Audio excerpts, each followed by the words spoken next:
bagaimana bahaya kesyirikan itu untuk kehidupan seorang muslim. Ya.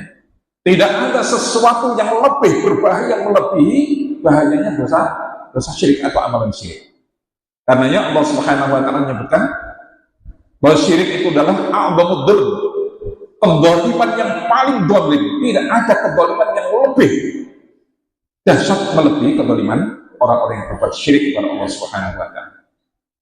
Karenanya Allah Subhanahu wa taala mengingatkan, mengabadikan kalimatnya Luqmanul Hakim yang berpesan kepada anak-anaknya. Dan ini termasuk salah satu apa?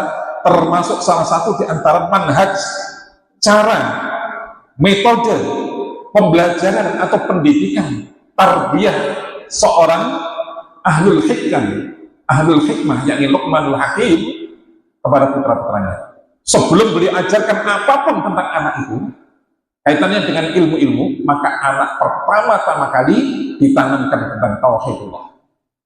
Maka pesan beliau apa? Ya bunayya, la tusyrik billah, inna syirka la dzulmun adzim. Ya bunayya, wahai anakku, la tusyrik billah, jangan sekali-kali berbuat syirik kepada Allah. Inna syirka la dzulmun adzim, karena sesungguhnya syirik itu adalah kezaliman yang paling besar.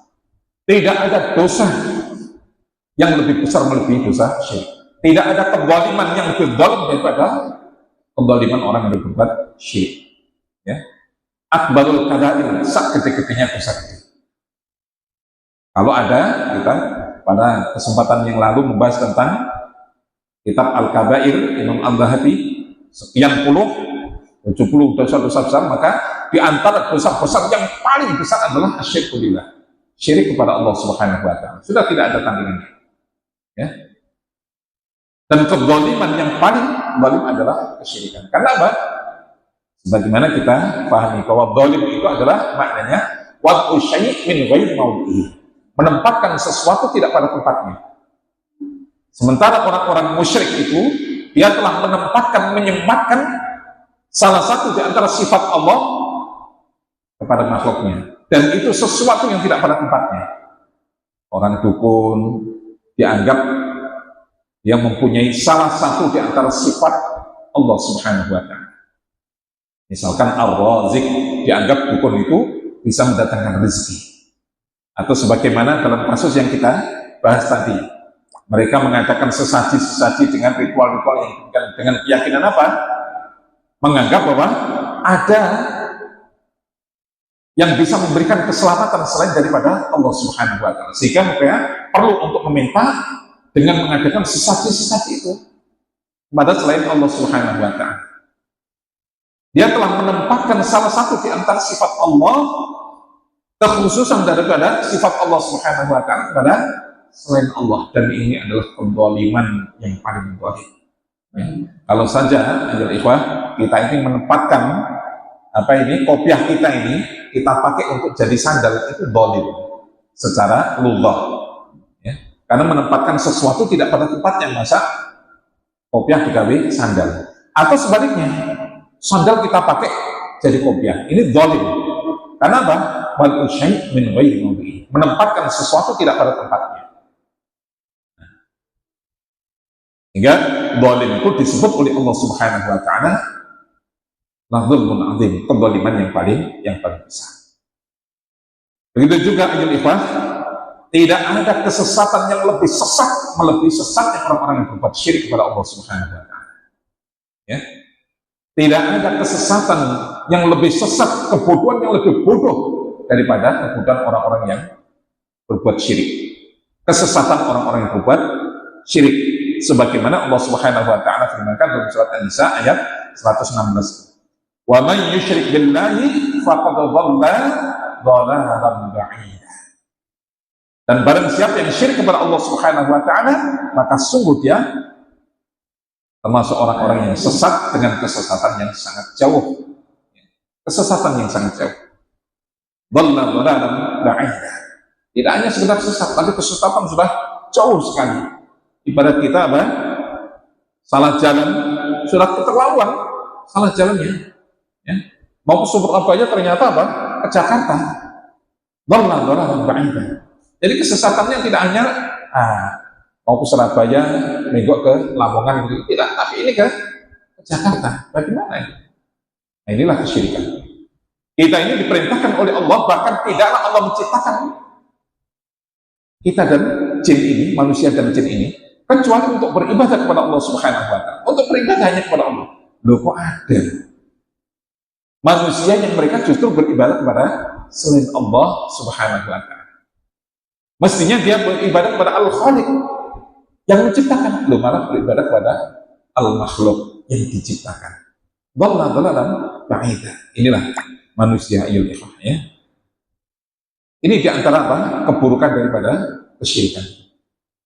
Selain itu ayul ikhwah, tidak ada dosa yang memastikan bahwa seseorang itu tidak akan diampuni oleh Allah Subhanahu wa Ta'ala melebihi dosa syirik. Idza mata lam yatub minhu. Apabila dia mati dan dia belum tobat dari kesyirikan, maka jangan pernah berharap orang-orang yang berbuat syirik ini akan mendapatkan maghfirah, ampunan dari Allah Subhanahu wa Ta'ala. Ini, ya. Ini dosa syirik. Dan ini tidak kita temukan pada dosa-dosa yang lainnya. Makanya Allah Subhanahu wa Ta'ala dalam surat An-Nisa ayat 48 menyatakan, innallaha la yaghfiru an yushraka bihi wa yaghfiru ma duna dzalika liman yasha. Wa man yusyrik billahi faqad iftara itsman 'azima. Sesungguhnya Allah sekali-kali tidak akan memberikan maghfirah, tidak akan mengampuni orang-orang yang berbuat syirik, ya. Tentu idza malam yatub, idza malam yatub. Apabila dia mati belum bertobat, dia mati dalam keadaan membuat dosa syirik, maka la yaghfiru ayyusyraka. Allah tidak akan memberikan maghfirah. Wa yaghfiru ma duna dzalika liman yasha. Dan Allah masih memberikan kemungkinan untuk mengampuni dosa selain daripada dosa syirik. Meskipun dosa itu dibawa mati. Orang berzina, mati dalam keadaan berzina.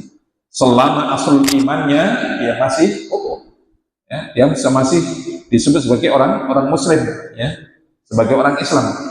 Yang mati dalam keadaan berzina, dia mati dalam keadaan minum khamr, dia mati dalam keadaan berjudi atau yang lainnya, maka Allah masih memungkinkan untuk memberikan maghfirah kepada orang yang demikian. Yang boleh jadi karena sebab amalan-amalan yang lain. Tapi kalau orang yang mati dalam keadaan syirik, maka Allah Subhanahu wa Ta'ala akan menghapus seluruh amalan-amalan yang pernah dia lakukan olehnya. Ya.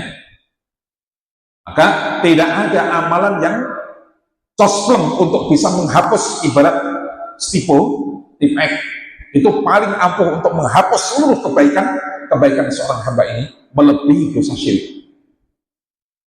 Jika seseorang telah berpuluh tahun atau beratus tahun bahkan mereka melakukan amal kebaikan, amal ibadah terus, tetapi ketika menjelang ajalnya mereka berbuat kesyirikan kepada Allah Subhanahu wa Ta'ala, waliyadzubillah, ya, maka sama saja mereka akan mendapati bahwa amalan-amalannya itu haba'an manthura, seperti debu yang berterbangan besok nanti pada yaumul qiyamah.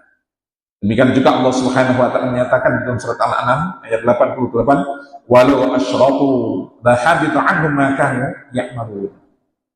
Sekiranya mereka itu berbuat syirik kepada Allah Subhanahu wa Ta'ala, la habita anhum ma kanu ya'malun, maka sungguh Allah akan menghapus apa yang telah mereka lakukan yang berupa amalan kebaikan.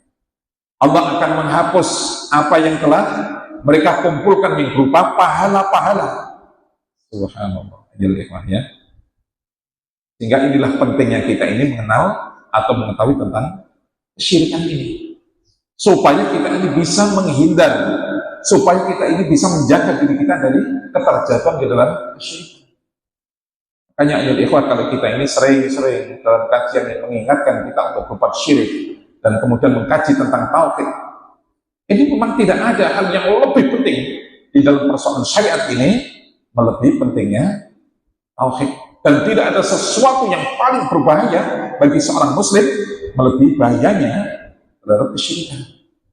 Maka pantas kalau kemudian Orang-orang yang mengikuti manhaj dakwah para nabi dan para rasul, mereka senantiasa mengingatkan kepada umat, ya, mentahdir kepada umat untuk menjaga diri dari keterjatuhan di dalam kesyirikan.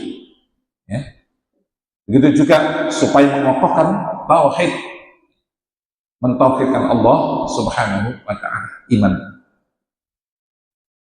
Di dalam ayat yang lain, ayat lewat dalam surat Az-Zumar 65, Allah Subhanahu wa Ta'ala juga berfirman, wa laqad uhiya ilaika wa ilal ladzina min qablik la in asyrakta la yahbatanna 'amaluka wa la takunanna minal khasirin. Wa laqad uhiya ilaika, dan sungguh telah kami wahyukan kepada engkau wahai Muhammad, wa ilal ladzina min qablika, dan kepada umat-umat sebelum engkau. Ya.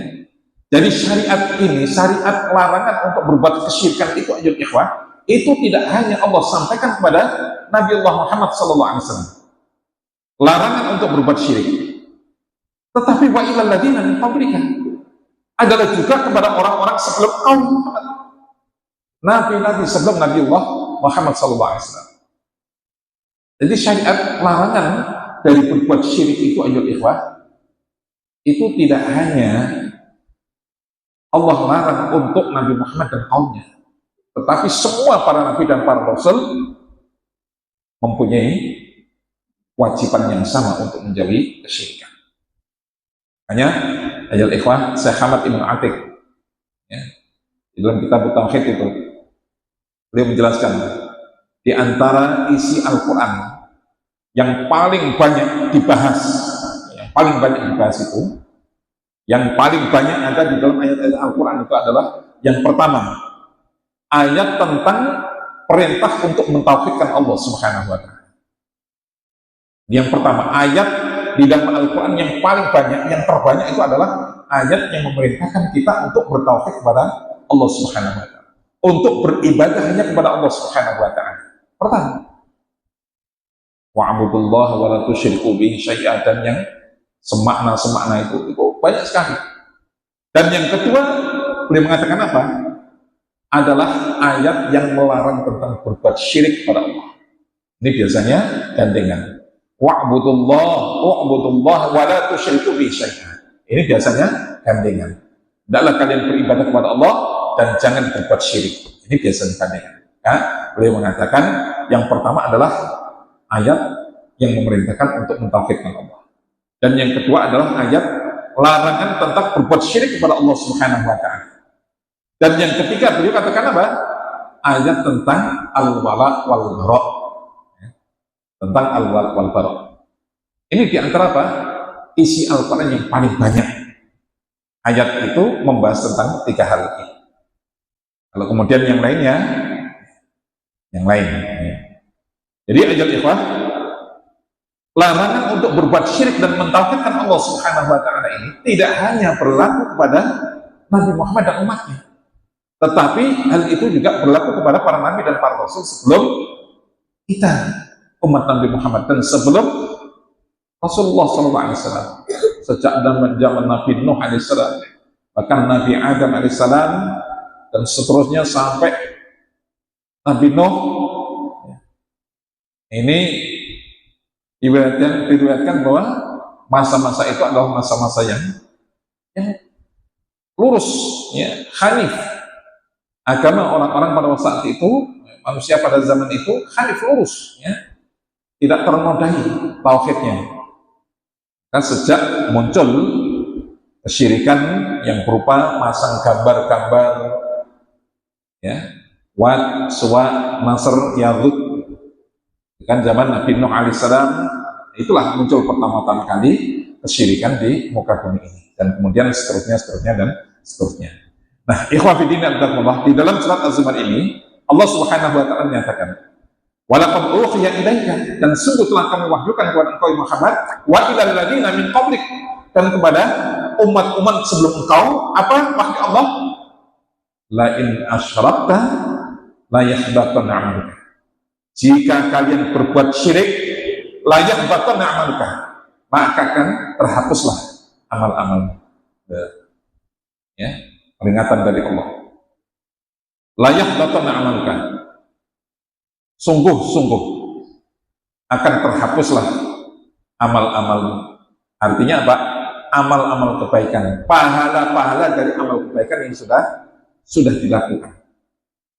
Tidak cukup itu, wala takunanna minal khasirin, dan sungguh-sungguh kalian akan menjadi orang-orang yang khasir, orang-orang yang merugi, ya. Orang-orang yang merugi. Karena apa? Iya, mereka menganggap yahsabuna annahum yuhsanuna sun'ah. Inilah orang-orang yang tertipu, mereka menganggap bahwa mereka ketika di dunia telah berbuat dengan perbuatan yang sebaik-baiknya. Padahal ketika di akhirat mati, wa qadimna ila ma amilu min amalin faj'alnahu haba'an manthura. Ketika amalan-amalan itu disuguhkan, catatan amalnya itu dipaparkan di hadapannya, mereka mendapati bahwa amal-amalnya itu sudah seperti fata morgana, ya, seperti debu yang berterbangan, sudah tidak ada lagi, tidak tersisa sama sekali. Karena sebab apa? Dosa syirik yang menghabisi. Nah, inilah ya. Jadi orang-orang mereka tertipu. Mereka di antara orang-orang ini, bahkan kita seandainya kita ini survei, tanya kepada mereka-mereka ini, atau orang-orang yang berbuat syirik dengan segala macam bentuk kesyirikannya ini, mereka menganggap bahwa apa yang dia lakukan yang berupa amalan kesyirikan itu yahsabuna annahum yuhsinuna sun'ah. Mereka menganggap bahwa itulah amalan yang terbaik. Mereka bertawasul, mereka ngalap berkah dengan ini dan itu, ya. Mereka menganggap bahwa itu adalah amalan yang terbaik, amalan yang paling baik. Padahal ayyuhal ikhwah, ya, mereka itu hanya sangkaan saja. La yahbatanna 'amaluka wa la takunanna minal khasirin. Karena sebab amalan-amalan kesyirikan itu mereka akan dihapuskan kebaik-kebagiannya, dan justru mereka akan menjadi orang-orang yang khasir, rugi, dan tidak ada kerugian pada yaumul qiyamah, pada nanti di akhirat, kecuali adalah neraka. Serupa-rupanya orang yang rugi. Selanjutnya di antara bahaya kesyirikan adalah Allah akan mengharamkan orang-orang yang berbuat syirik itu untuk masuk ke dalam jannahnya. Tidak ada orang yang paling Allah nyatakan haramnya untuk masuk ke dalam jannah kecuali orang-orang yang berbuat syirik kepada Allah Subhanahu wa taala. Hal ini kita mendapati dalam surat Al-Maidah ayat 22, Allah Subhanahu wa taala berfirman, "Innahu may yusyrik billahi faqad harramallahu 'alaihi al-jannah wa ma'wahu an-nar wa ma lidh-dhalimin min ansar." Sesungguhnya barang siapa yang dia itu berbuat syirik kepada Allah, apa kata Allah? Faqad harramallahu 'alaihi al-jannah. Maka sungguh Allah haramkan orang itu untuk masuk ke dalam jannah. Coba, dosa mana yang tegas-tegas Allah nyatakan faqad harramallahu, sungguh Allah haramkan mereka untuk masuk ke dalam jannah. Wa ma'wahun nar, dan tempat kembali mereka adalah neraka.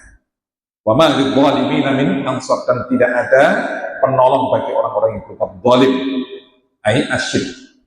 Yakni orang-orang yang berbuat syirik ini tidak ada penolong besok pada yaumul qiyamah, tidak ada syafaat bagi orang-orang yang berbuat syirik kepada Allah Subhanahu wa taala besok pada yaumul qiyamah. Tidak ada hal yang lebih tegas yang Allah nyatakan melebihi ketika Allah mengharamkan orang-orang yang berbuat syirik untuk masuk ke dalam jannah. Allah menggunakan adat taukid, ya. Faqad harramallahu 'alaihi jannah. Di dalam ayat yang lain, di dalam hadis yang lain, hadis sahih riwayat Imam Al-Bukhari, Rasulullah SAW bersabda, "Man mata la yusyrik billahi syai'an dakhala al-jannah. Wa man mata yusyriku billahi syai'an dakhala an-nar." Barang siapa yang dia mati la yusyrik billah, dalam keadaan tidak berbuat syirik kepada Allah Subhanahu wa taala dengan sesuatu pun, dakhala al-jannah. Ya. Dia akan masuk surga. Dia akan masuk surga. Akan tapi waman mata yusyriku billahi syai'an dakhala an-nar. Barang siapa yang dia mati dalam keadaan membuat dosa syirik dan dia belum bertobat dari kesyirikannya, dakhalan nar, kata Rasulullah, dia akan masuk neraka. Na'udzubillah min dzalik. Jadi ini rumusan ayat ya, rumus kaitannya dengan persoalan kesyirikan. Ya. Karenanya ayat ikhwah, sebagaimana yang senantiasa kita kita melaziminya, menekuninya dengan majelis taklim yang demikian ini, kita berharap adanya apa? Hidayah-hidayah yang kita dapatkan dari penjelasan ayat yang sedang kita bahas ini. Ya.